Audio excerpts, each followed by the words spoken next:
Hello and welcome to the Wheel of Crime podcast. This podcast is ran by two ladies who play games, shout profanities, and laugh way too often. Also, this podcast does cover topics of sensitive nature, and as such, listener discretion is advised.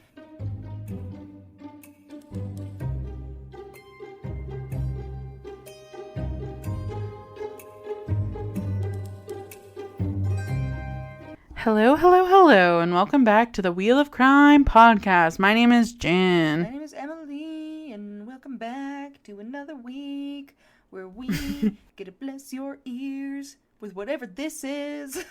And random shit. Random shit and stories you probably already knew about, because that's what we do. But sometimes you don't, and that's my job.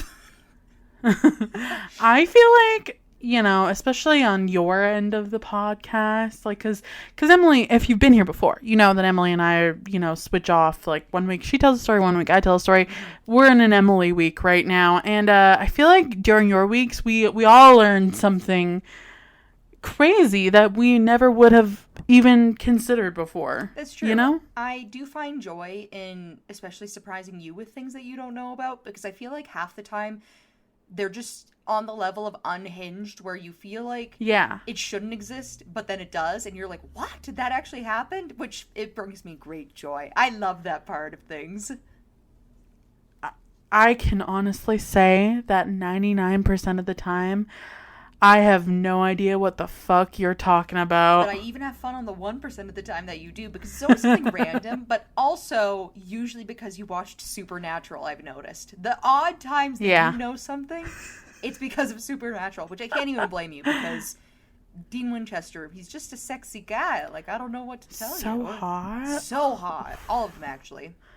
Hell yeah. I was honestly, I feel like now I'm more of a Dean girl, but growing up when I was watching the show as like a middle schooler, I was definitely more of a Sam girl. I could totally see that for you. I'm exactly the opposite. I was a Dean girl to start with. I'll be a Dean girl till the day I die.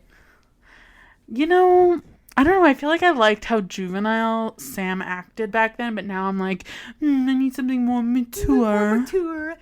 I did also, I think if I had to pick a second favorite, though, as far as, like, the show's boys, definitely Castiel. Sam was, like, my third. Yeah. Oh, Maybe. Castiel. I just love a weird little guy. I don't know. Yeah. He was a weird little guy. I know. Oh, God. But we could talk about this forever. What have you been up to this last week, Jen, that you would like to share with our listeners? What's happened in your life that feels relevant, that's like with today's climate? Fuck if I know. I don't know. Just what have you been up to? Oh, boy. Well, in today's political climate, really, can't we all talk about the economy and so on and so forth? The economical standpoint right now from the GDP of Canada it currently is shit, I assume. I do not care. Not that I don't care. That's not on my radar. I have other things to worry about right now. I have so many other things to worry about right now. I'm like, it is what it is. I can't. I'm just a girl. I can stimulate the economy all I want with my little treats, and that's me doing my part. Preach it, sister. That's also me too, with my random little treats where I'm like, it's a little expensive, but I'm just a girl. What else am I gonna do? Keep my money? That's stupid. Why would I ever do that? That's a man's job. Really? You only live once. It's my job to enjoy this life to its fullest extent. Literally. Ugh. But, I don't know. I feel like usually we talk about work and the weather, but both those things suck usually. Is there anything fun that you've been up to? No, I've just been working. Honestly, yeah, I've just been working, planning my trip. That's the only fun thing I've been doing. I think I've talked about that a couple weeks ago. Mm-hmm. But yeah, we booked our trip. And so now just trying to like figure out the itinerary, because we're only going for like 2 weeks and there's a lot of places to see and things to do, as you know, you know? This is true. So it's narrowing it down now to like, okay, what's actually manageable, because a city per day is not a manageable thing to do. We've been there, done that. Could it be done? Yes. Manageably It's just done. it's not the most fun. This is fair. What about you? What have you been up to? I talked about this a little bit with Jen before we got on the show because it's taken over my whole life. But honestly, I keep calling it spring cleaning. It's just a purge. I'm purging my house. I've just, like, I ironically, considering the I'm just a girl stand we took, but I just am such a stuff person, and just managing said stuff, I can't do it anymore. Like, I don't know if this is like an age thing or what, but just like, I'm fucking tired. Like, I don't want to have to like fight my closets or fight my drawers or whatever because things are poorly organized or I have too many things or whatever. So I've been working on that, which is bleh. And then besides that, in my fun time, if I had it, which I don't, but if I had it, what would I be doing? I would be reading a smutty book because that's always fun. And I would also be playing Dragon Age. And I have had time for neither of those things, but those are the things I would like to do. So that's my reward when I am done purging and cleaning. Then I get to have these things. So that's my motivation. I am halfway through Fourth Wing at the moment, and it was a slow start because I was kind of like reading 2 books at once. But now I'm at a point in Fourth Wing where like things are heating up and I'm like very into it. So I feel like I will probably cook through the rest of this book this weekend. Oh, I believe that. Oof. That's kind of how it seems to be the consistent thing with this particular author with her books. Now, to be fair, just because we're reading the second one together, I haven't read the second one yet, but I know somebody who really loves this series, and they kind of said the same thing. It's always a little bit of a slow intro. And then as soon as you're in it, you're like in it. So I'm excited for us to do this, which is another reason why I want to finish the stupid book series that I started, because they're pretty short. I'm about halfway through the one. And then there's like 2 other books after this because there's a book that just came out like a month ago to like end this series. But then once it's done, which is kind of like a nice little like cap, you know? I love that. I honestly love waiting till a series is like finished to read it. Well, and that's why like I felt so lucky to start with, and then I didn't realize I was going to get busy with my responsibilities. Because I definitely would have been done the series by now because it's fun. It's the one, I'm not sure if I mentioned this on the show already, but I know I told Jen.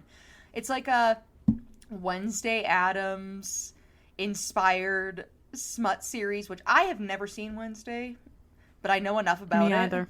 So it's kind of like, it starts off with like, oh, goth girl academy, blah, blah, blah. And it's very on the nose, but then as soon as you get into the second book, it kind of like takes its own direction, which in my opinion is a lot better than the inspo with where it started. Right. So that's been fun for me. But there is a couple things though where like, occasionally I read books like this and I'm like, if I just sat down and wrote one day, I feel like there's certain things that I could do better, like especially with like character development type stuff. Because there's one, it's a reverse harem, so it's like one of the boyfriends. You literally meet him like 3 times, and then his like curse or whatever's broken, and now they're in love, blah, blah, blah. And I'm like, we've met this man 3 times and know nothing about him. Like, I get that this is like a smut book, it's not that serious, but like, I feel like we could try. We could maybe like give him like slightly more, you know, yeah, like why personality. Is he such a lame-o? But then there's other characters that are written really well, so I'm like, okay, like things to do, things not to do, just because I have to, right? That's my brain. It's my type A brain. You get me. I get you. I get you so bad. So bad. I get you. I get you. So good, so bad. But that's actually another thing about you and I, which I'm curious on if our listeners are like this. I've learned recently it's not very common for people who are type A, like highly organized, a little bit more of the organizational side, whatever, to be friends with another person who's like that, because then they fight for control all the time. But you and I are, like, we get our stubborn things occasionally, but for the most part, it's not like we get stubborn butt heads and then bounce off each other. It's kind of like we butt heads and then just keep going on the same path, on our own paths together.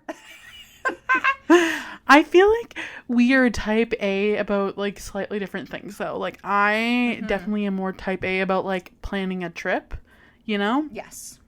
Whereas you're more go with the flow with it, which I appreciate, which I feel like you probably only go with the flow with it because I'm planning it and I'm like taking the lead. Oh, but you're also, but I have confidence in the fact that you're good at it. Like if I was in a situation where I was with somebody who wasn't you, then I would be you in this situation, because I would not trust that person to do it properly. But I know you. Whereas, like, I feel like when we're just, like, hanging out, like, whenever, I feel like you take the lead a little bit more, you know? Oh, certainly for some more. I think it also is, like, certain social things or certain, like... Yes. That kind of thing. Which I'm totally fine with, because I noticed that this recently, but you can kind of, in certain social situations, feel out when people are kind of looking towards one person for, like, the table's attention or the group's attention. And if it happens to me, that's fine. I can work with that. We're good. It's true. You are the talker in our relationship, and I'm just like the quiet, judging people on the side person. Demure. Pretty much, yeah. Yeah, exactly. But we could literally talk forever, because obviously we could. We're a bunch of yappas. But we got... That's why we have a podcast. Yeah, it's our podcast. We can talk. That's our job, literally, for doing this. But we know that you guys are here for a story, and obviously it's my week. So I'm going to spin the wheel of questions and then see if Jen has an idea of what my story for you is this week, guys. Amazing. Spin away. Which, on my list, by the way, we're replacing the wheel of crime. Here's everybody's warning. The wheel is getting replaced. It's busted. I've tightened up the nuts on that thing so many fucking times, and it keeps loosening off. So yeah, the wheel's gonna be getting replaced. I don't know when, but sometime within the next 3 months. Heads up. R.I.P. original wheel that we've had since 2018. Yep, it's time. So what are your thoughts on traditional wedding dresses? So when I say that, it can mean style as one thing, because I feel like, especially because you got married somewhat recently.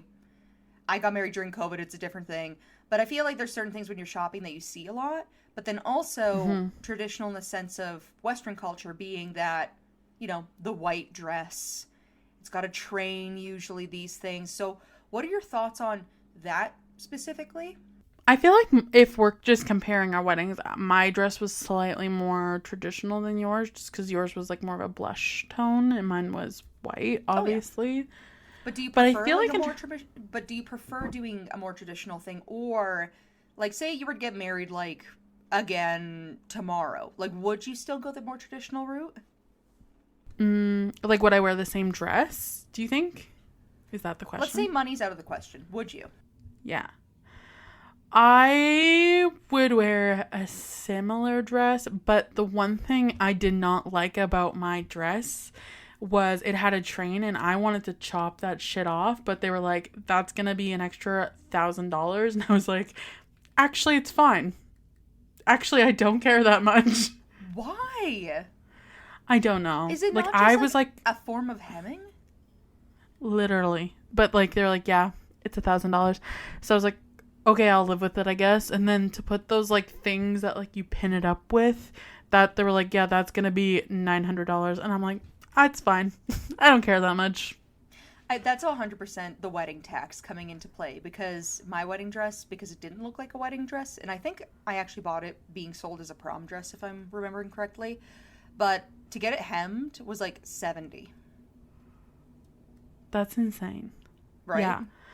Because I got my dress on sale. It was like on sale or something, and I think it was like $1,500, which was like what I wanted, because I didn't want to spend a ton of money on this dress. I was like, you wear it once, like it's not that serious. Yeah.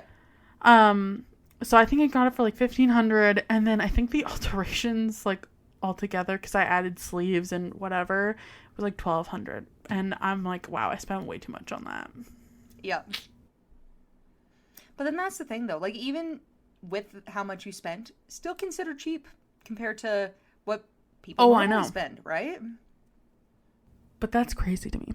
So I guess I like aspects of traditional wedding dresses. I hate how much they cost, but it's fun for one day. I would agree with that. But I feel like it's not necessary. I feel like everyone has a different... I feel like it depends on the vibe of your wedding too, you know? Oh, totally. And also like if there's like, say for whatever reason, like you're either getting married in another location, or if either the bride or the groom are from a different culture and they want to include cultural aspects, I always find those weddings to be especially beautiful because they have those nuances of individuality. I think where wedding dresses get lost on me is when people start to lose their own originality in them. Like if it's just a plain, there is beauty in simplicity, don't get me wrong, but I do feel like there's a certain point where if it's so washed that you kind of lose the personal touches. That's kind of where I start to not like things. Like if you are, say, wearing a dress and it has, I don't even know, like, I feel like you understand what I'm saying, but I'm having a hard time describing it. It's like, like, imagine wearing the plainest, most regular looking thing ever, only because you feel like you should, and it doesn't have any of those things that, like, where if people saw you, they were like, oh, that's so you. Like, that is something you would wear. I feel like where it loses the plot for me is like the viral TikTok wedding dress of this season, and everyone's like, I must have this exact dress. I want that exact one, not even like a version of it or something similar or inspired by it. I gotta have that one. Yes. And I think that's like not even just wedding dresses, that's like clothing and fashion in general now. And I can't stand that because I'm like, everyone literally. Okay, this is like so off topic, but when you like go downtown to like a bar and, I live in like a mid-range city. Yeah. I don't live in a big city, but like not a small city either, mid-range. Literally every bitch looks the exact same, and there's nothing wrong with that. It's just like, I feel like there used to be a little bit more personality to the bar fits. Oh, absolutely. Like, at least if I was to go back in time to when you and I would have been clubbing, there was, like, sure, there was, say, like, a style that was popular, but it didn't stop people from wearing more diverse outfits. Things. Yeah. Now it's just, like, they're wearing a pair of jeans with, like, white sneakers and a black top. Yeah, but, like, the black top's, like, a corset-y type thing. Yep. The top. The top I'm talking about. I can see it in my head because my sister's 18 and I only see her wearing that exact same outfit like every day, so I get it. Yeah. Yep. Exactly. And it's like, yeah, it's cute on you, and like if that's what you like, go for it, girl, but also it's kind of boring. Yeah. I don't know what that's about either. But then too, it's like, am I just remembering it differently because, for whatever reason, like maybe things were like that back then and I just don't remember, but I don't know. It does feel a little weird though, but yeah, I would agree. And then I'm just trying to think back, there was something else I was going to say about the fast fashion of wedding dresses, but you're totally right. I think the trends kill it a lot because it takes away from, I think, the beauty in, say, like vintage, or in even like we were talking about before, like personal touches. But then I would say for me, my thought on traditional wedding dresses is they are, like I said, or what you said and what I agreed with you on, I do really like aspects of them. But even for my own, so I had it was like a very pale yellow and a more blush colored dress because I didn't really want to do the full white. There's just something about like, I think some of the connotations that I didn't really vibe with. But then at the same time, too, I was like, I don't want to have, like, black and white wedding photos. Like, I want there to be color. Yeah. Yeah, I agree with you there. I feel like I originally wasn't going to wear a white dress.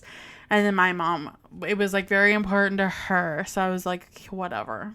I don't really care that much. Right? I feel like I really did not care that much about most things for my wedding. I was just like, whatever. The best part was just being able to be a part of you and a part of the party, I think, for me anyways. The part I cared the most about was like the dinner and the party afterwards. And I feel like that really shows. It was a lot of fun. I think your wedding's probably one of the funnest weddings I've been to. But we could talk about that forever. Thanks. Let's move to the next question.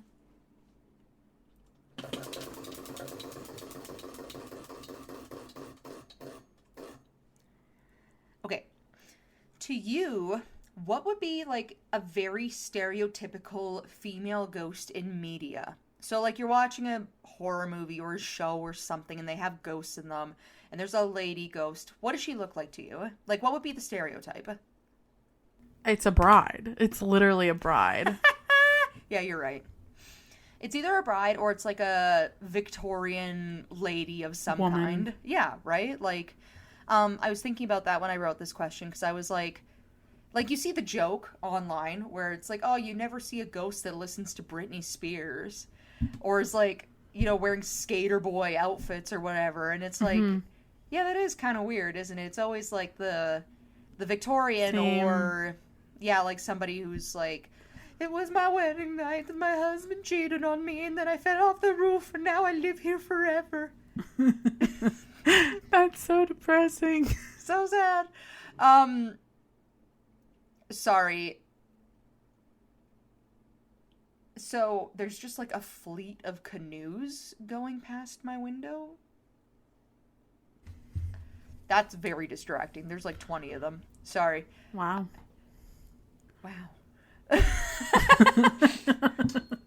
I'm getting used to people being outside my house again, I guess.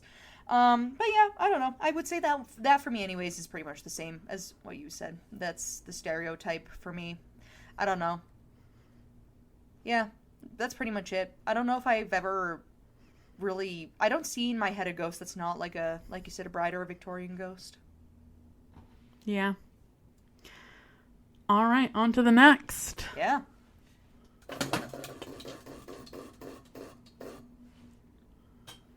What kind of ghost stories are you just tired of hearing about? And now, I'm going to loop this in with, like, when I say ghost story, I don't mean we're all sitting around a campfire being like, ooh. I mean, like, when you're reading stuff online, when you go to see a movie, and there's, like, some sort of, like, paranormal plot line. Like, what's a specific kind of story that keeps coming up around ghosts where you're like, hey, like, been there, done that. Like, why can't we do something else? I'm kind of getting sick of, like, the evil nun trope. That's fair. I feel like it's been done a lot recently because of, like, the Conjuring movies. Yeah. And it's been, like, redone a lot. And I really liked it at first, but now I'm kind of like, okay, on to the next. Yep. Yeah, I could see that. For me, I think it's more of, like, the, like, poltergeisty stuff, I guess. Like, I feel like if I'm always hearing about a ghost story or reading a ghost story, and this may just do specifically with our podcast and the kind of stories that come up, but I feel like there's always one where it's like a family lives in the house and the doors slam, and I'm like, is it not sometimes a draft, maybe? Why is it always ghost slamming doors? Could it not be anything else, maybe? Nope. Absolutely not. Ghost is the only logical conclusion. Yep. But that's why I'm saying not fully poltergeist stories, because I feel like once it starts getting a little bit more niche, like they were sitting in the kitchen and rocks started falling from the ceiling and their ceiling is made out of plaster, not rocks, then I'm like, okay, now we're talking. Now we're cooking. Now we're cooking. Ready. Exactly. Like, once it gets a little bit more unique, I'm like, oh, yeah, no, this is fine. But it's just a lot of, like, oh, and I like how every ghost story starts, and I'm like, oh. Barf. Yeah. Why? Why do we do this? Boring. This Why do not I care? Fun for me anymore. Yeah. Let's spin for our last question. Okay.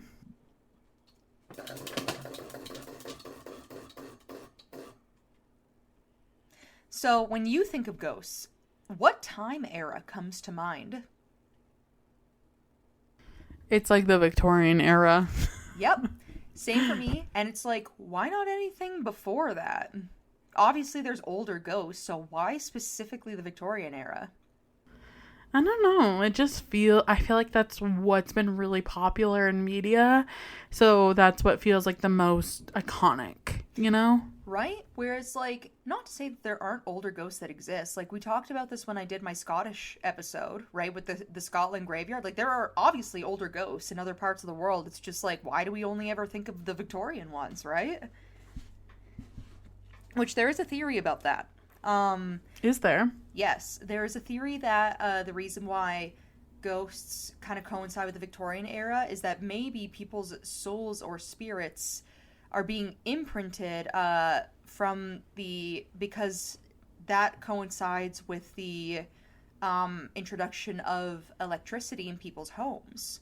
So they're like, maybe the introduction of electricity is now what's causing these spirits to remain behind. But then it's like, same thing I told you about before, then why don't we have some Joe Blow, like, guy skateboarding through my house? Like, because we're trying to ignore him and not give him any more attention so he'll go away. Oh, he's the one who's slamming the doors. I understand now. Like, shut the fuck up, Derek. Get out of my house. Yeah. But glad we're on the same page because, of course, we are tweens. One brain cell between the both of us. Literally. Well, do you have an idea of what my story for you is today?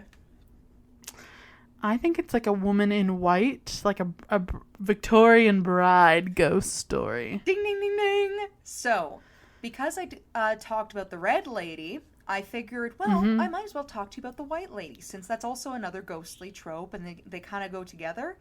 So, we went over, I believe it was the first red lady, or one of the first red ladies. So now today I'm going to talk to you about the white lady, but I should also say white ladies. There's been a few of them. Yes, there has been more white ladies than red ladies. Well then, so many. I mean, I guess that's probably why it's the most iconic. Right? So, I'll tell you my description here and then we can get into it. Okay. Take it away, Em. A white lady, or a woman in white, is a type of female ghost. She is typically dressed in a white dress or a similar garment, reportedly seen in rural areas and associated with local legends of tragedy. White lady legends are found in many countries across the world.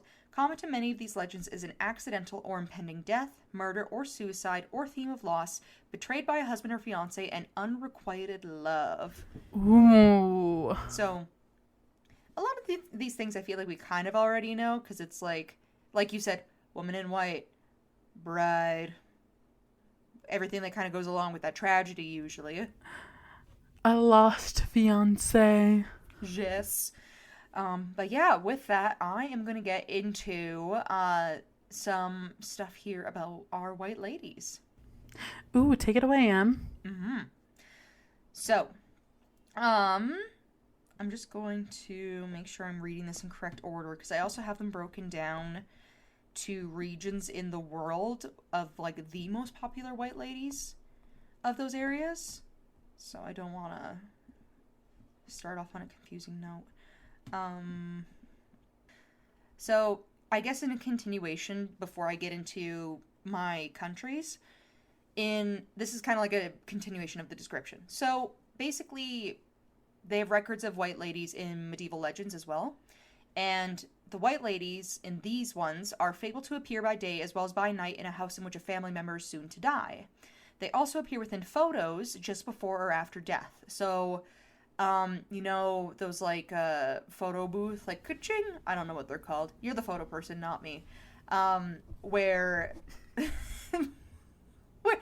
know, and then those and then the photos show up if the couple that's standing there looking all grim and whatever, and there happens to be... Like a Polaroid? But like an older Polaroid. Okay. You know what I mean? Yeah, I don't know what they're called right now. Yeah. But if the like couple's standing there all grim and whatever, and it's just the two of them, and then they get the photo developed and there's a person standing behind them and it's a white lady, basically just means that one of them or both of them are going to die soon. How ominous. Super ominous. And then, basically, also according to some, for the medieval era, these spirits were also regarded as ghosts of deceased ancestors. So it's kind of like more of a message thing. Like an omen, sure, but most people kind of look at this as if, like, oh, your ancestors are sending you a message, which is, say your prayers and buckle up, because, homie, you're gonna be on the other side soon. You're about to get taken out. Basically. All right, so let's get into the white ladies of these different countries and areas. So we'll see if any of these sound familiar to you as well. Just because there are a couple of them, by the way, that did inspire horror movies. So just keep that in mind, too. All right, well, take it away. All right. So first we're going to start with Brazil.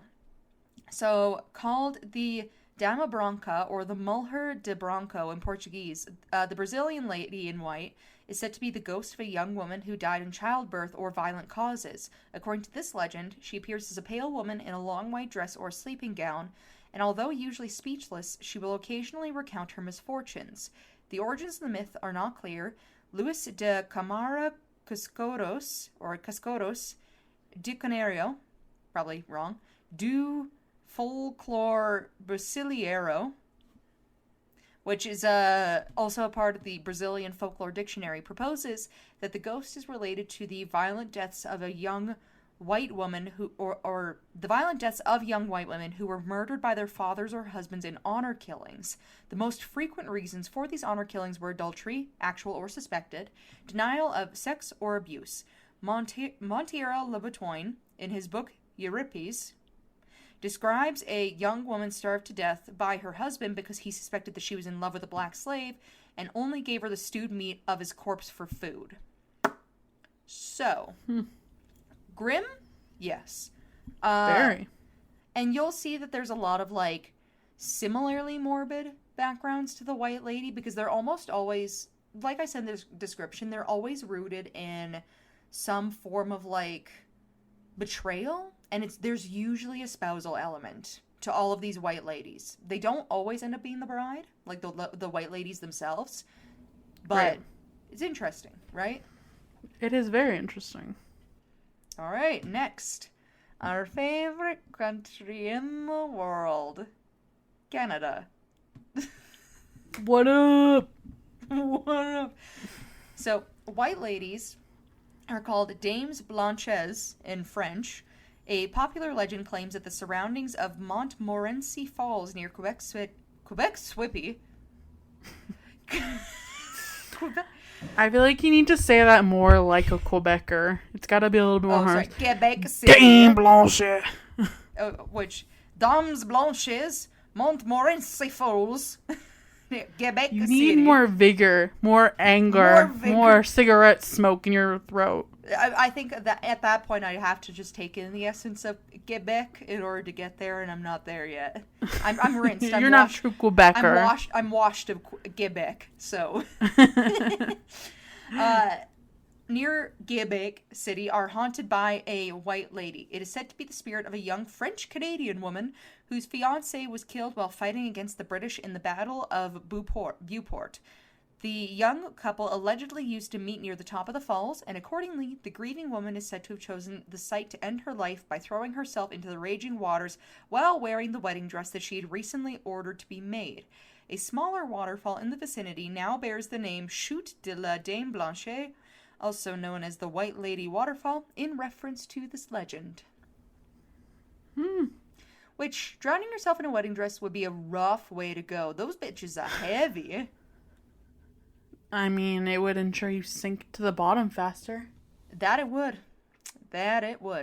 Then we have the Czech Republic. So, the best-known white lady of the Czech Republic is the ghost of Perchta of Rosenberg at Rosenberg Castle.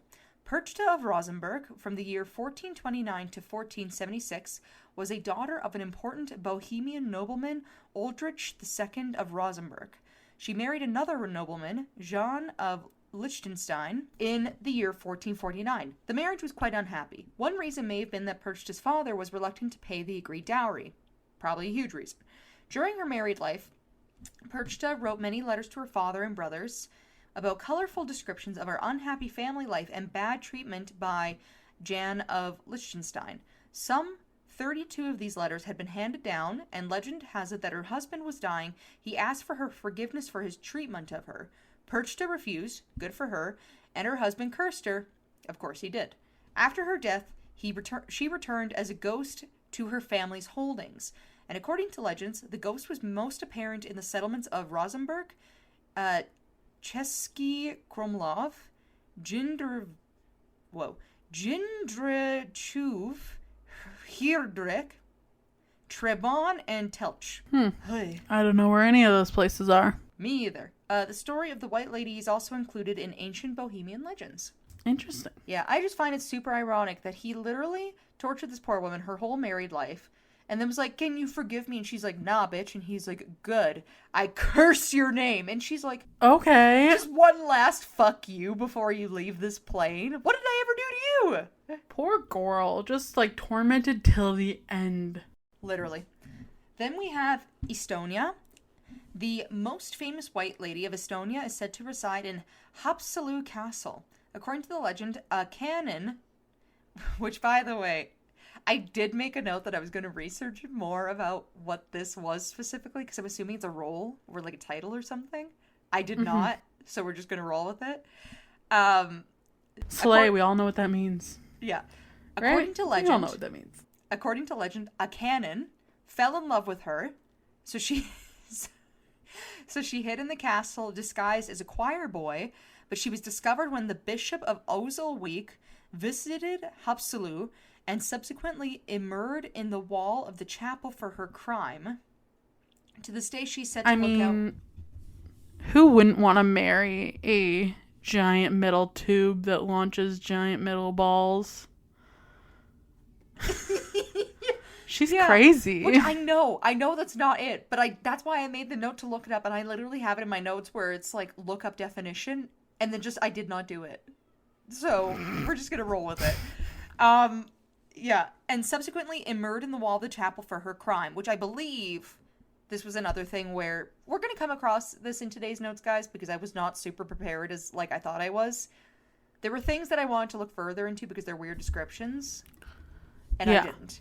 But I believe immured means being bricked up into the wall, if I'm remembering correctly. We're going to pretend that's true, even if it's not. Okay, so basically, immured into the wall of the chapel for her crime, and to this day she's said to look out of the baptistry's windows and grieve for her beloved man. According to the legend, she can be seen on a clear August full moon nights, which, like, honestly, good for her. Like, I feel like if you're gonna appear only during a full moon in August is a great choice.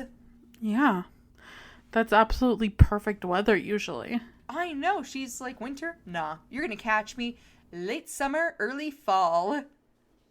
Honestly, my kind of gal. That's what I'm saying. Then we have Germany. White ladies are called Witweber. Yes. In northern Germany. Nice. In northern Germany, and Weibfrauen in standard German. Stories of the white lady ghosts are associated with residential castles of the Hohenzollern family. 2 women are supposed to be in the historical basis of a ghost haunting in Plassenburg, and according to the legend, the Countess Kunigunda of Orlemund murdered her 2 children because she believed this could enable her to marry Albert of Nuremberg, who married Sophie von Hennenberg in the year 1372 instead of her. She then became a nun and died as an abbess of the monastery Himmelskron. A white lady ghost reportedly appeared in the years 1486, 1540, 1554, and 1677 as a harbinger of misfortune. A variation of the tale holds that the White Lady of Plassenburg is the unfortunate widow Bertha of Rosenberg from Bohemia, overthrown by the heathen Perchta, which we talked about already.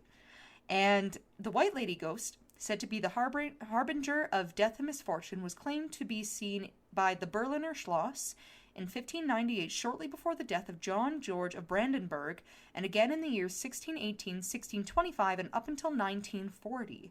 The castle is the residence of the kings of Prussia, and the stories associated with the lady of, or with several historical figures, most notably Anna Sindau, the paramour of Joachim II of Brandenburg, father of John George, who bore him 2 extramarital children. Sindau was imprisoned in the Spandau citadel after Joachim's death by John George, despite his promise to care for her. She died in the year 1575 without regaining her freedom. But then we have another white lady of Germany. So, the castle of Dusseldorf is also claimed to be haunted by a white lady. The castle was built in the year 2060 and then demolished in the year 1896 with only the old tower remaining. According to legend, the Duchess, named Jacobine, and her lover were murdered by her jealous husband. Her ghost is said to be seen before each series of fires that plagued the castle. Friedland of Brandenburg is claimed to be haunted by a white lady, supposedly the daughter of a baronet cursed by her father for not giving him an heir, and according to the legend, her ghost haunts the castle and surrounding forests, strangling anybody who talks to her. Good for her. She's like, I said I wanted silence. That includes you. And I'll get it by any means necessary, bitch. Pretty much. Then we have Lanneck Castle, which is the site of a legend of a white lady ghost claimed to be stalking the castle. It is said that the ghost is Idilia Dubb, which is also the main character of a novel, The Diary of Miss Idilia. And there is a legend about an adulterous nobleman's wife in the civil parish of Battenhorst, Rita Weidenbrook of Westphalia, and the legend originates from the time of the 30 Years' War that, according to the story, the nobleman encased her in the cellar of his manor, the Haus Assel, to assure that she could not betray him while he went away to war, but he never returned, and her spirit supposedly haunts the premise forever afterwards. During recent renovations to the manor, workers found no human remains that might give factual basis to the legend, but, according to the legend, a white lady haunts the remains of a monastery in the forest of Ulberg, near the famous Atmuitel, with its limestone underground and many potholes. So, I'm just going to backtrack quickly. This man fully was like, I get that you're my wife, and you love dick, but I'm going to war, and you can't be sleeping with folks while I'm gone, so into the cellar with you. I don't trust you, actually, so I'm just gonna lock you up real quick. Okay, like, have fun, bye. I've been sampling peni while I've been here. I cannot imagine the kind of stuff that you're gonna be up to while I'm at war, so you're going in the cellar. You're kind of slut, so to the cellar with you. That was literally it. That was literally his, like, thought process. You know what? I hate that for him. What I find funnier is that he knew that, and that was his, like, only solution that he could come up with. He's like, listen. He's like, this is just how it has to be. It's just, my hands are tied. I can't do anything else. If you weren't such a hoe, we would be having a different conversation. You could have a bedroom if you weren't such a huge slut, but look at you. This is your fault. I shouldn't be laughing, but that's bananas. Like, that is so crazy. Oh my god. Yeah. And then we have Hungary, which is in Hungarian mythology, a white lady was the ghost of a girl or a young woman that died violently. Usually young women who committed suicide, were murdered, or died while imprisoned.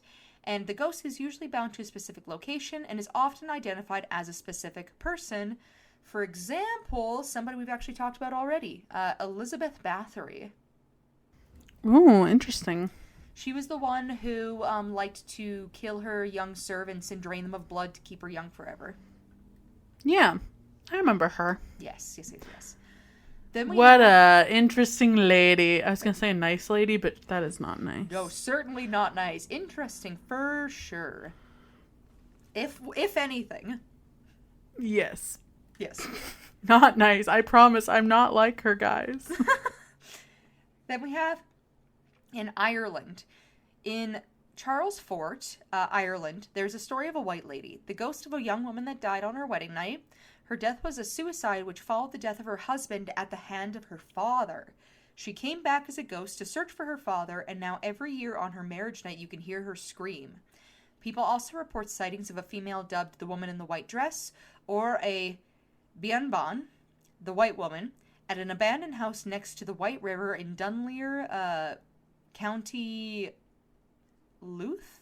That's like an abbreviation for something shorter. I'm not sure what the full is, but... right. But yeah.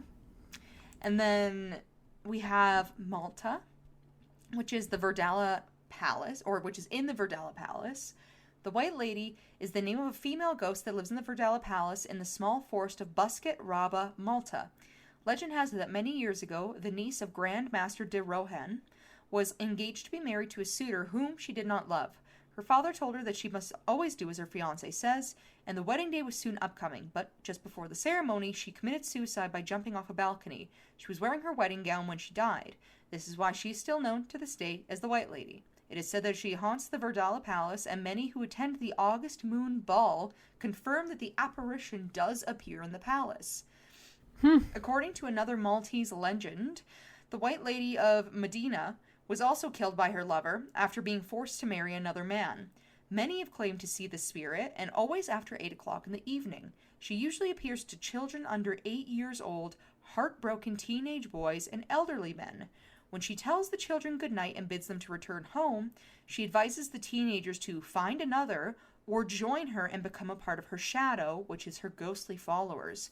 She will also attempt to lure elderly men to become a part of her shadow. Which, honestly, all these are rooted in tragedy. This, to me, is so much more sinister because it's like, not only have you died and become a ghost, but you're recruiting more ghosts. Yeah, that's not the best. And I get, like, where the ghost is coming from of, like, I'm lonely and miserable, so I want you to be lonely and miserable, but maybe we should all take a step back and not, you know, inflict trauma and death to others. Ideally, right? So, yeah, that's a thought, but not her thought. No. No. She's got a different opinion, and you know what? She's entitled to that, I guess. It's her world. Who am I to judge? I, first of all, don't live in Malta, and second of all, I'm not dead, so I got no opinions on that. Me either. I'm 0 for 0 on that one. Most of us have that in common, I feel. Yeah. Then we have the Netherlands. So, Vrouwen in Wit, or Witweven, as these women are called in local dialects, are mythical creatures of low Saxon origin, and so are most known in the eastern and northern parts of the Netherlands. Sometimes referred to as witchjofers, or white maidens, they can have a benevolent and malevolent nature. Often related to witches and or other ghosts, they show many similarities with the banshee, the fairy, and the elf. Understood as malevolent beings, they abduct or switch newborns, abduct women, and punish people who've mistreated them. As benevolent beings, they may aid in childbirth or offer good advice. Indeed, though the adjective wit means white, it may originally refer to the Germanic word wid, related to the English wit and wise, so it might be better understood as wise women, as they are known in Germany, where they are also connected to the vulva, which is a type of supernatural being. They are believed to dwell in Tumuli, the Hoenbedden, and on the moors. Wisps of mist and fog banks are also sometimes called the Witweven, and the Schinveldsbossen forest is also home to another White Lady story. Archival evidence suggests that the forest was once home to a castle farm that was built in the year 1396. In the 17th century, estimated 1667, the site was burned down, killing the daughter of Lord Lambert Reynard. This historical event has spawned a few variations of the White Lady ghost story based around the death of the women who burned within the castle farm. The most common versions of the tale involve the woman having 2 fighting lovers, or of the site being burned on her wedding day by a jealous nobleman. However, all versions claim that she now wanders the forest like a ghost in a long white dress, some saying she only appears at midnight, while others say she only appears on nights of the full moon. The site of the former castle farm is referred to as the Lamendam, after the ghost who supposedly haunts the area.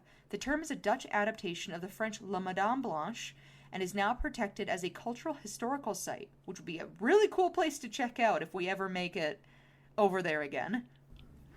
We will. And yes, it would be. We should add it to the list. Right? Then in popular culture, Dutch singer Joop Rademakers, probably wrong, mentions this ghost in his song Te Silves Paradis. Dutch symphonic black metal band Karash Angren also has a full concept album dedicated to this version of the White Lady. Neat. Right? I love the history of Europe, just quick sidebar, because you will never catch there being a reference to anything being built in the 1400s in Canada. It's just not happening. I don't think we had anything going on here then. Well, the First Nations people are obviously here, but as far as in castles terms and of stuff, like not happening. Castles and like big architectural builds and cobblestone streets. Yes, I feel like that's mostly just like gimmick and that side of Canada, but where we're from, nothing. Then we have the Philippines. So, white ladies, indigenously known as caparosa, are popular ghost story topics in the Philippines. White ladies are often used to convey horror and mystery to young children for storytelling. Sites of the white ladies are common around the country. The most prominent one is the White Lady of Ballot Drive in Quezon City. Quezon City? It is said that it is the ghost of a long-haired woman in a white dress who, according to legend, died in a car accident while driving along Ballet Drive. Most stories about her were told by taxi drivers during the graveyard shift, such as when a taxi crosses the Ballet Drive and a stunning woman is asking for a ride. The cabbie then looks behind and sees the woman's face full of blood and bruises, causing him to abandon his taxi in terror. In other instances, it is said when solitary people drive on that street in the early morning, they briefly see the face of a white-clad woman in the rearview mirror before she quickly disappears. Some accidents on this road are blamed on the apparitions of the White Lady. Many sources have said a reporter manufactured this legend in the 1950s as a combination of multiple stories in the area. One are from the Balangiga ladies dressed in white, which were massacred together with the male population of it, along with the old church sightings reported at Pagsan Juan Samar as well. So with that one, it's kind of more of a cautionary tale almost, less of a legend, but it's interesting either way. It's like, okay, we've got brides, we've got people who were murdered and looking for betrayal, and then we've got like women who are haunting taxis. It's like the taxis in Prague that your husband was afraid of. Those are the porn taxis. It's slightly different. Same vibe. For context, when Jen and I were traveling back in 2018, my husband was like, what if the porn taxi picks you up in the Czech Republic? And I was like, I feel like that's like an urban legend.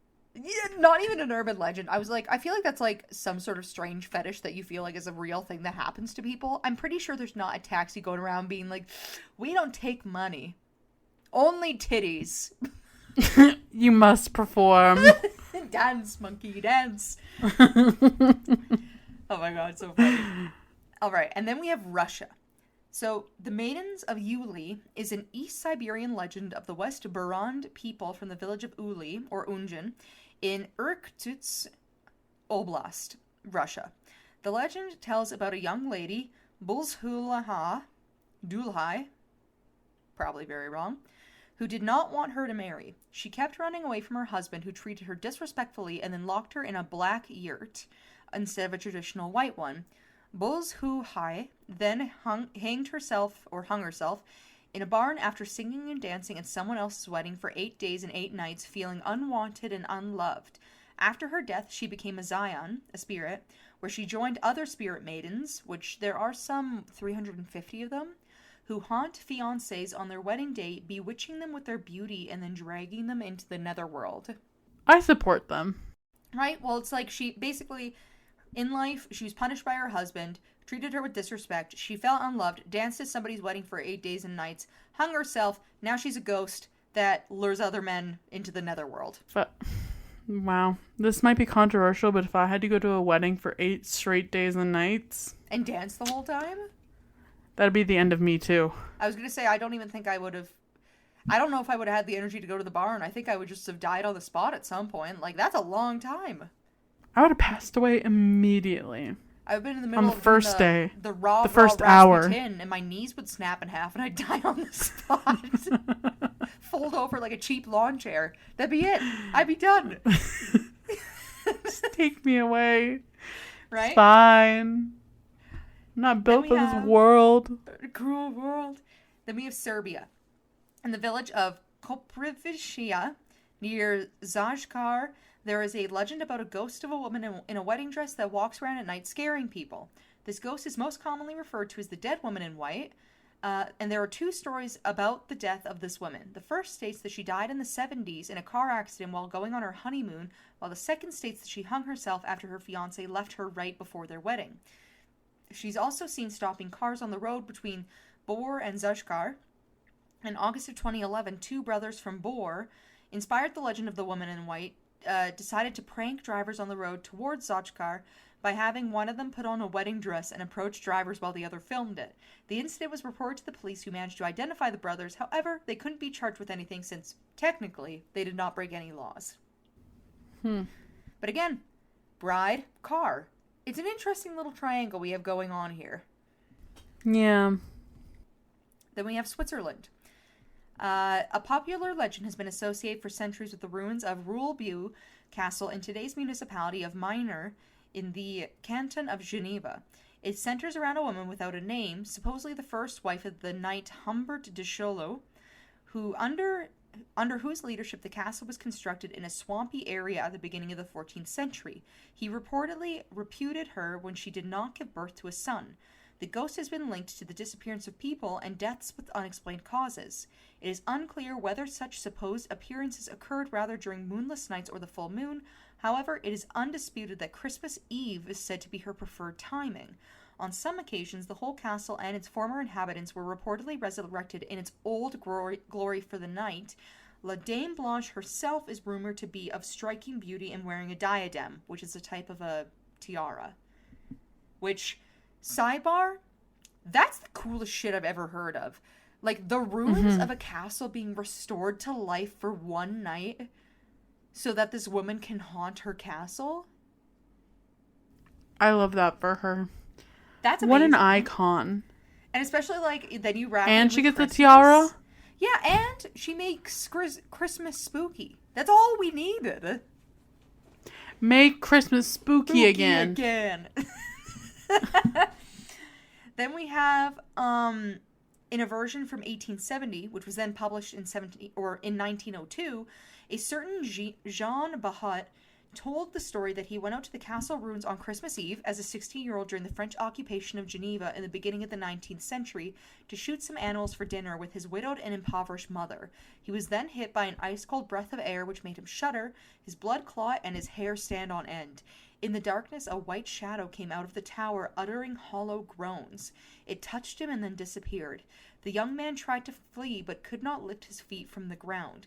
When the white lady rewarded his commitment to his mother with treasure of gold and silver, she punished his wealthy and greedy relative 1 year later in a deadly way by tricking and locking him into the vaults. A dirt road through the fields next to the ruins. Which, literally, here's the thing. Here's the thing with all these women. 99% of the time that they end up doing stuff, I'm like, that's what you get. But there's a lot of bitches getting locked up in your stories. But here's the thing.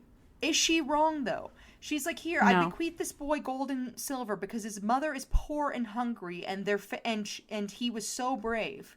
Here's some wealthy trinkets for a relative to be like, those are my trinkets now. And she's like, actually, you're going in the dungeon. Goodbye. You're going straight to jail.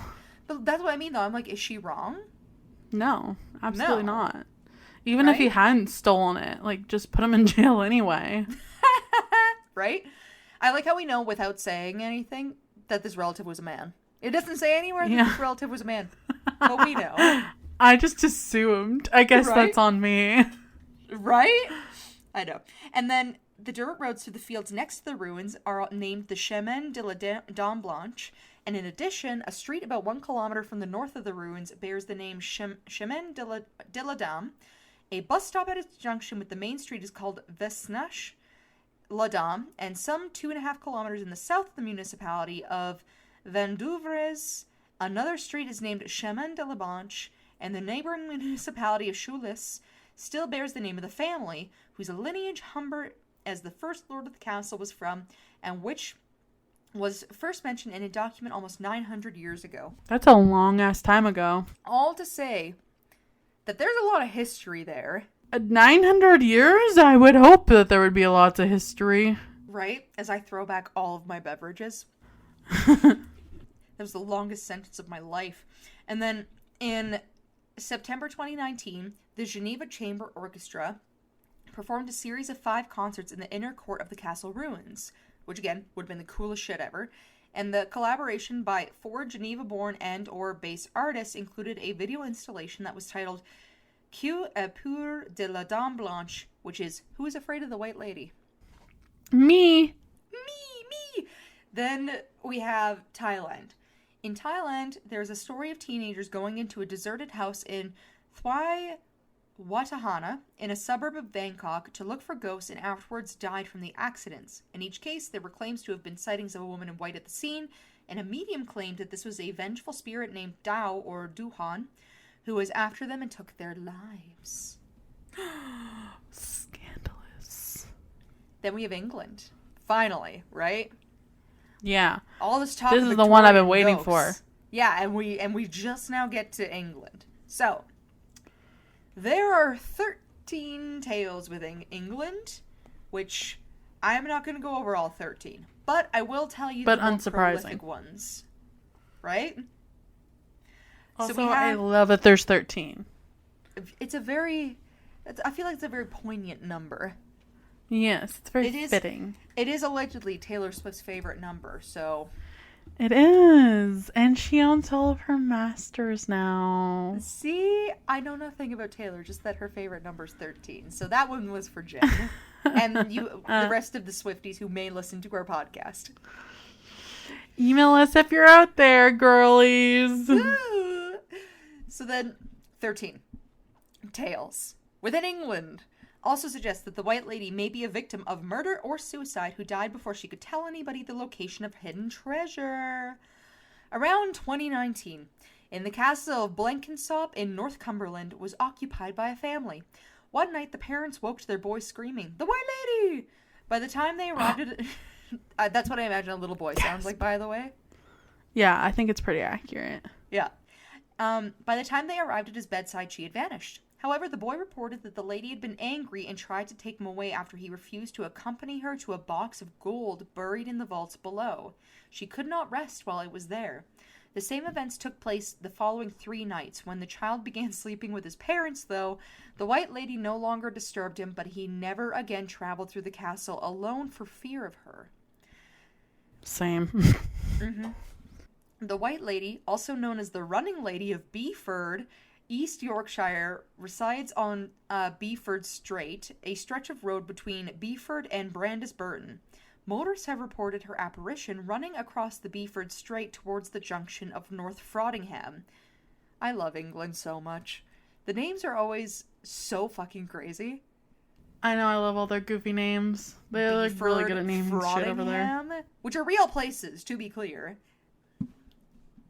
Of course they are. Right? I expect literally nothing less. Then we have anecdotal tales. Also report a motorcyclist picking up a female hitchhiker on the same stretch of road. A few miles later, the motorcyclist, upon turning around, noticed the passenger had vanished. In one instance, a car crashed into a tree, killing 6 people, and it is rumored to have been the White Lady's curse. In another story... Of course. Yeah, that's a big accident. In another story, a white lady is seen retracing her steps. She is said to have jumped off the Porchester Castle while trying to retrieve her fallen child. Her spirit is said to haunt the castle. Then, at Worstead Church in Norfolk, there are stories of ghostly women in white. Her stories diverse, from being a good ghost to a ghost that brings death to people. But she is known locally as the White Lady, and her stories are said to have been around since the 1830s. Said that she often appears during Christmas Eve. The most famous case occurred around 1975 when Peter Berthlot and his wife Diane visited a church to shelter from the heat. Peter took a photo of ill Diane sitting in a pew inside and a vague image of a woman in old-fashioned white with a bonnet sitting beside her. After that, she recovered from her illness. An old balance... Ooh, that took a turn. I know. That's the thing, right? But it's so strange. Like, you think you got it figured out, and then they all kind of like branch off in their old weird ways. But then there's like so many things that are weirdly similar. Like now we've got like now that we moved to Europe, Christmas Eve is now getting looped in. Mm-hmm. Mm-hmm. Right?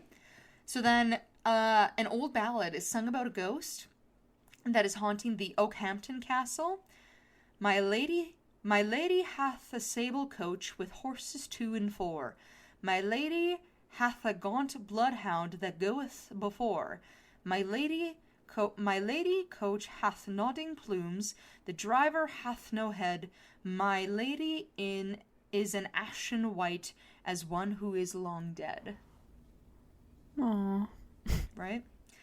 This lady is said to be Howard Lady of the 17th century who had murdered several husbands and children of hers. Her curse is said to collect grass blades in the castle ruins until the end of time. No historical event or person could be found to correlate.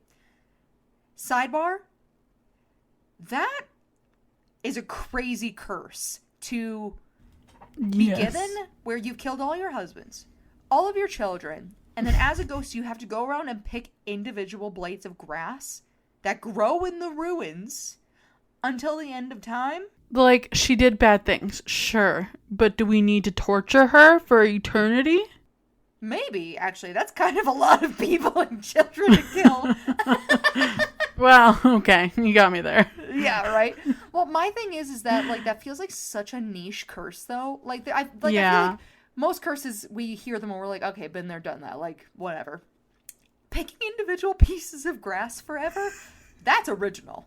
Somebody got creative with that one. But, like, you know what would be actually the worst?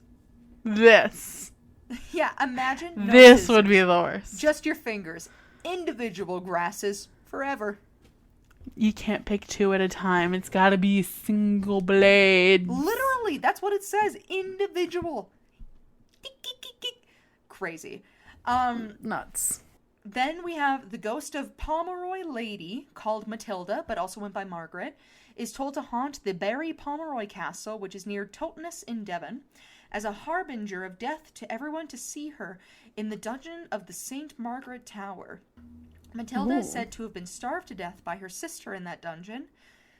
And Edwin Montagu created a novel titled The Castle of Barry Pomeroy within Radford, and the White Lady of Radford is a young woman from the Harris family. Her legends tell of her wishing to see a local young man living in nearby Orston, but being forbidden by her family, and despite this, she took a boat one night onto the lake while wearing white clothing. The boat supposedly capsized, with the White Lady disappearing underneath the water. Others have claimed that the lady's lover was in the boat with her when it sank, and since then many have told of the supposed seeing of the White Lady sitting beside the lake in her ghostly form. As a result of the story, the nearby street towards one of the entrances of the park was named White Lady Road. Jesus, I mean, at least she got a street name out of it. Right? That's all you can hope for, really. Truly.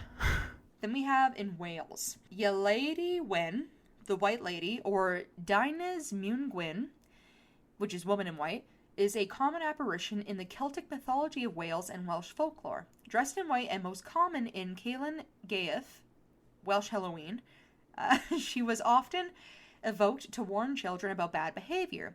Ye Lady One is characterized in various ways, including being a terrifying ghost who may ask for help if you speak to her. Ye Lady One is also associated with restless spirits guarding hidden treasures, right? So now we've got more things getting looped in with the Europe area, with perhaps the best known example of this being at Ogmore Bridgend. The Ogmore apparition story is also noteworthy for containing many of the archetypal aspects common to such Celtic and Welsh stories, which includes a hidden cauldron, changing physical characteristics, and chastising morality, which is hilarious, and I love that. Dude, I love a hidden cauldron in a story. We need more hidden cauldrons. Bring back hidden cauldrons. That's what I'm saying. Literally. It would make everything better, I think. Oh, I agree. So then, here a spirit was long said to have wandered the area until a man finally approached her, of course. When such man eventually did so, the spirit led him to a treasure, which was a cauldron filled with gold, hidden under a heavy stone within the old tower of the Ogmore Castle, and allowed the man to take half the treasure for himself. However, the man returned later and took more of the treasure, which then angered the spirit, who, with fingers that had turned into claws, attacked the man as he returned home. The man then became gravely ill, but only died after he had confessed to his greed. After that, the ailment known as Ye Lady Wen's Revenge was said to befall any person who died before disclosing hidden treasure. Welsh topography inspired the sightings and the legends of Ye Lady Wen can be found throughout Wales. The village of Iweni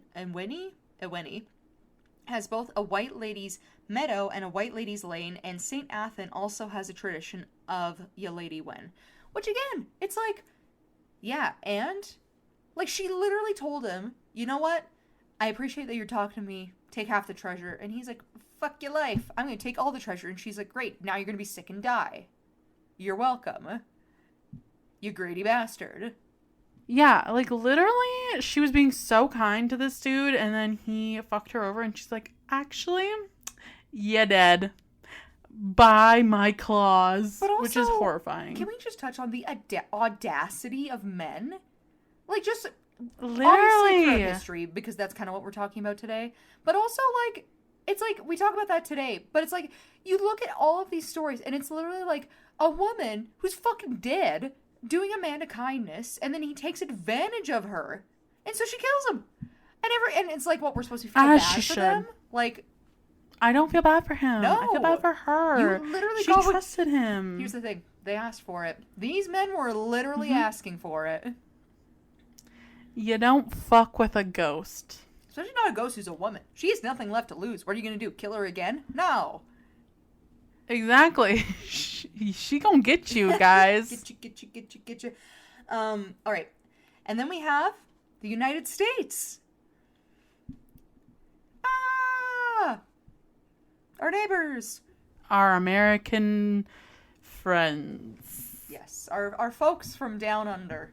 Us, anyways. Yeah. Not the official down under, but you know what I'm saying. Our friends down south. Yes. So then there's the Suxon Screamer, which is a woman dressed in white who many believe they've seen or heard on Suxon Road in Pittston Township, Pennsylvania. Suxon Road is a long state road that goes on for miles and turns into Thornhurst Road and then Bear Lake Road. Many say that they could hear blood-curdling screams in the woods and see a non-moving bright light in the street. Sometimes people even see the appearance of a young woman in a white dress. These even typically take place by the Black Bridge, which is an old railroad bridge that was demolished in the 1980s, and even though the bridge was demolished, people could still see and or hear things. According to legend, either a young bride hung herself nearby after being married, or a girl who was killed after her prom night on the road. This is probably why the young woman allegedly is seen wearing white to this day, and the girl oftentimes is called the Suxon Screamer. Many say if you honk the horn of your car 3 times at night in the area of the old bridge, you could still hear the screams of the screamer, ironic, and might even catch a glimpse of her. A white lady is also said to haunt the Durand Eastman Park in Rochester, New York, also known as the Lady of the Lake. In the 19th century, the 19th century white lady wanders the park area obsessively looking for her daughter's body. The latter was slain by a boyfriend or a group of hoodlums, depending on where you hear the story, and legend has it that the human white lady either killed herself in grief or died alone and heartbroken. The Lady in White, or the White Lady of Avenel, is also most commonly reported apparition at Avenel, which is in Bedford, Virginia, and this apparition is thought to be the Mary Frances Fran Burwell of the Burwell family of Virginia. The legend has it that she stayed on the front porch waiting for her husband to come home from the Civil War, but he never did, says Adam Stupine, which is the founder of the Southwest Virginia Ghost Hunters. The Ghostly Sphinx of Metediconk by Stephen Crane recounts the tale of the White Lady whose lover was drowned in 1815. Then we have in Union Cemetery in Easton, Connecticut, which has reported sightings of a white lady since the late 1940s, said to haunt the nearby Stepney Cemetery in Monroe, Connecticut. In Altoona, Pennsylvania, she is known as the White Lady of Wapsie. Her ghost is said to haunt Wapsanock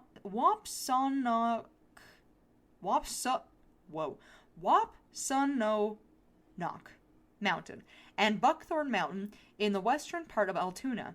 It is said that she and her husband had an ill-fated crash over what's known as the Devil's Elbow, as you head into the city itself where both of them tumbled over the side of the mountain. According to the legend, she is seen looking for her husband on foggy nights, has been picked up as a hitchhiker, and her reflection is not seen in the mirror, but she always disappears around the Devil's Elbow. Then, in Yermo, California, at the Calico Ghost Town... I just want to say... Oh, yeah? I knew the devil and his elbow would show up at some point. His many appendages. The devil's always here, guys. That's like a given, right? He's actually at this point, I think, our third co-host for how often he shows up.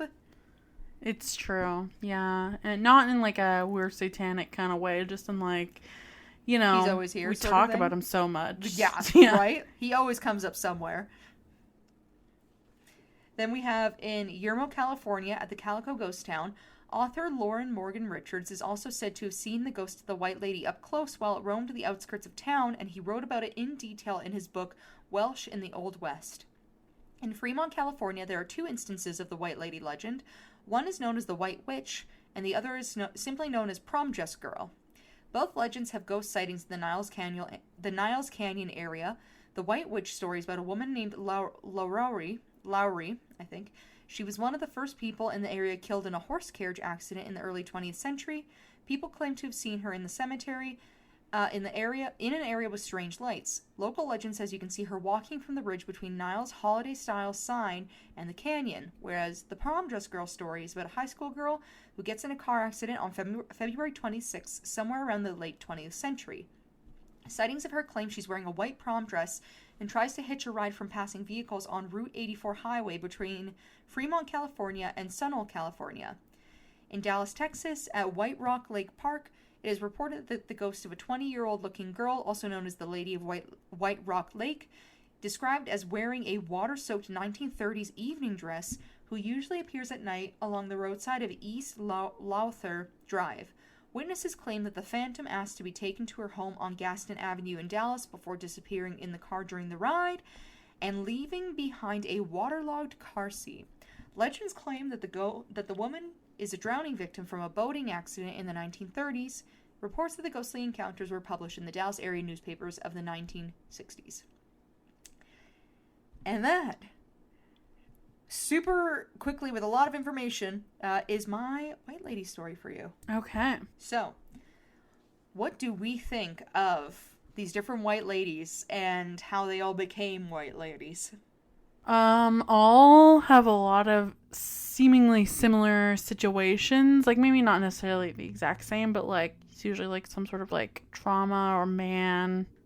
And then they get fucked over. And then they're like, well, you fucked me over, so I'm gonna fuck over other people.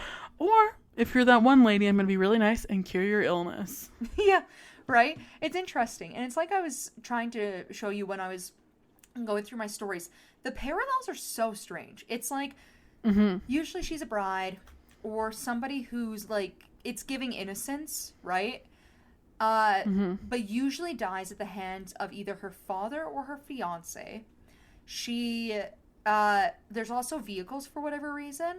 Like, I don't know how or why, specifically vehicles, but it comes up so much. And then Christmas Eve. Yeah. And there's always revenge, right? And I'm like, that is so That's the best part. Interesting. And they all, they're usually called White Ladies, not because of what they do either, but how they look. Or dressed. Yeah, how they're dressed, how they look. People usually see like a white ghostly figure, stuff like that, right? So it's even more interesting that there's all these similarities, but it only ever starts with just them looking white. And then there's all these other things. And it's all over the world. That is crazy that it's like so consistent, like globally, not even just in North America or just in Europe, but like everywhere. Right? And so, I mean, we could talk about that forever, but that's just because Jen and I are experts at BSing sometimes. But we've ran over our time a little bit today, and I just wanted to let you guys know that if you like today's episode, make sure to leave us a review on wherever you're listening to our podcast. You can check us out on our website, which is www.wheelofcrime.com. You can check us out on our social media, which is Facebook, X, Instagram, and TikTok, all at Wheel of Crime. We have a Patreon, which is Wheel of Crime at Patreon. We have an email, which is wheelofcrime@gmail.com. And if you listen to today's story and say you've seen a white lady before, you can write into the show and submit your listener story and get potentially featured on our next listener episode. Yes, that's it. That's all. And we'll see you next week for another new episode. Okay, bye. Bye.